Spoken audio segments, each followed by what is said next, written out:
Hi guys, Toto8776 here, and look at what we are having today, December 27, 2012, a few days before New Year.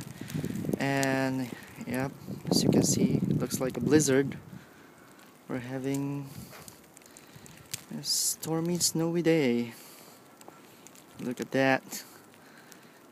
I'm on my way to work, but I'm not so sure if I can make it, but there are some flowers there.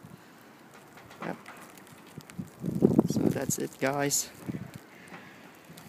I'll see you later along the way.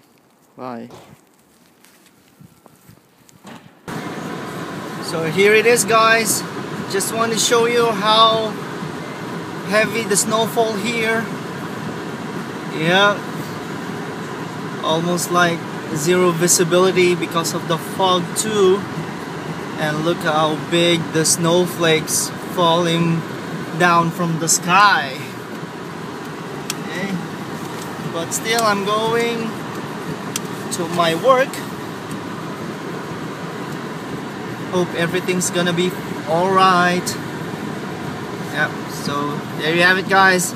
This is just an update on the weather condition here in New England.